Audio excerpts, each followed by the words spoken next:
York officials arrested Rex Heuermann, a 59-year-old architect from Long Island, on Thursday night in connection with the killings known as the Gilgo Beach murders, NewsNation reports. Heuermann was arrested near his New York City office, police say. Heuermann reportedly grew up on Long Island, and neighbors told News 12 he has a wife and 2 children, that he worked on construction, renovation projects, and whenever he was not working on job sites, he went into his office. His daughter would come into work with him. An employee of his, Damien Richards, said that to NewsNation affiliate WPIX. Depending on the day, like most bosses in this industry, when he's having a good day, he's all right. But when not, he's not the best person to be around, Richards reportedly said about Heuermann. Joining us now to weigh in is NewsNation national correspondent Sloane Glass. Thank you for joining us, Sloane. Thank you for having me. All right, so for people who don't know the background of the timing of these murders and the how he came to know these women, can you start by just giving us a gloss on what happened?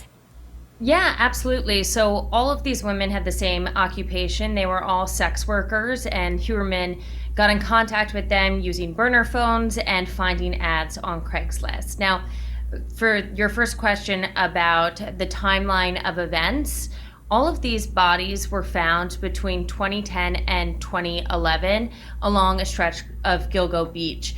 It all started when Shannon Gilbert went missing. Her mom was a huge advocate to find her, really pushed authorities. There was a lot of criticism that because these missing women had been sex workers, that police weren't actively looking into their disappearance, and they got a lot of pushback. And when they were looking for Shannon, they started to uncover body after body after body. Mm-hmm. Now, there were 11 remains found in total, 9 women, a toddler. The toddler was the child of one of the women, and then also a man. Heuermann has been charged in the murders of 3 of the women, Melissa Barthelemy, Megan Waterman, and Amber Costello, and he's also the prime suspect in the death of a 4th. What new information has led authorities to pinpoint Heuermann after so long a period of time? Right. I think that was the big question, and what the DA really addressed during the press conference, because it had been over a decade of people in this area. I'm in Massapequa Park right now on Long Island, had been really scared. There was a serial killer on the loose, and they weren't sure what was going on. These bodies were found in an area that a lot of people go to, and right now it's summertime. People want to go to the beach. And it was just terrifying. So most recently, they were able to get DNA evidence that those advancements had not existed in 2010.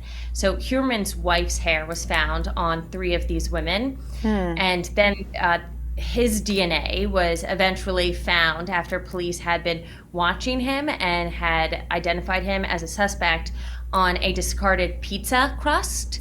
And they were able to test that, and it's not an exact match. This is not, it's hair DNA. So what they were able to do was to boil it down and know that it was a match to 99.9% certainty that it met the description of the person that they were looking for. So that's one key thing.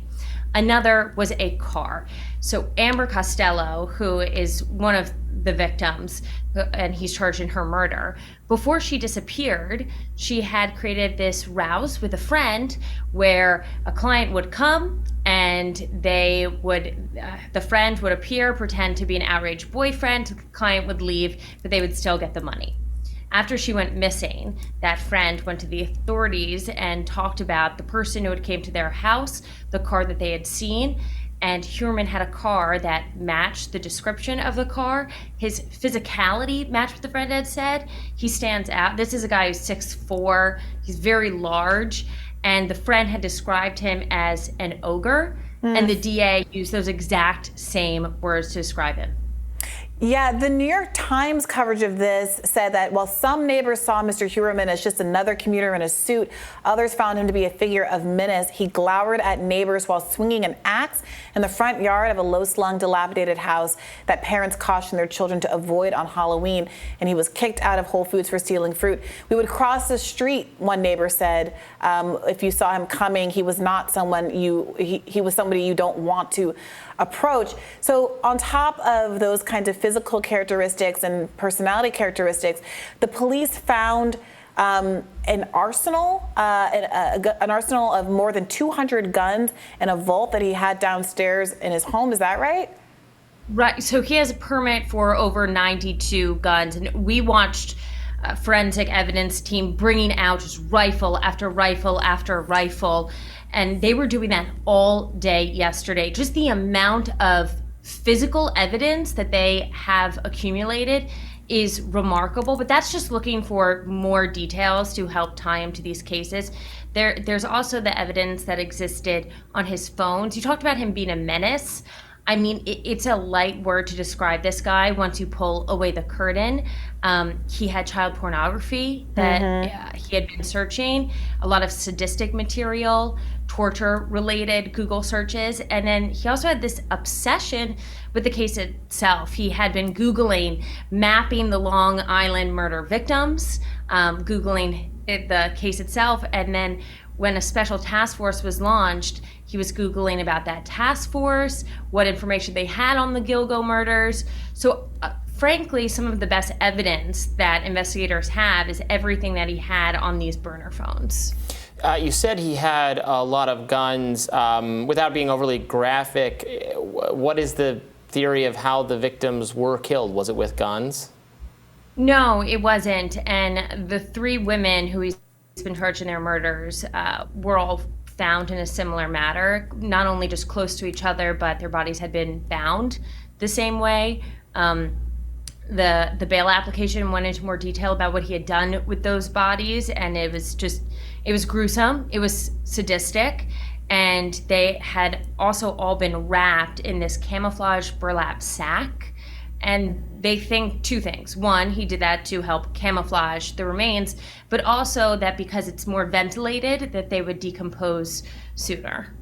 And how is Heuermann and his counsel responding to these charges? He's pled not guilty. They said that they are going to fight it. I mean, the evidence is just enormous against him. I think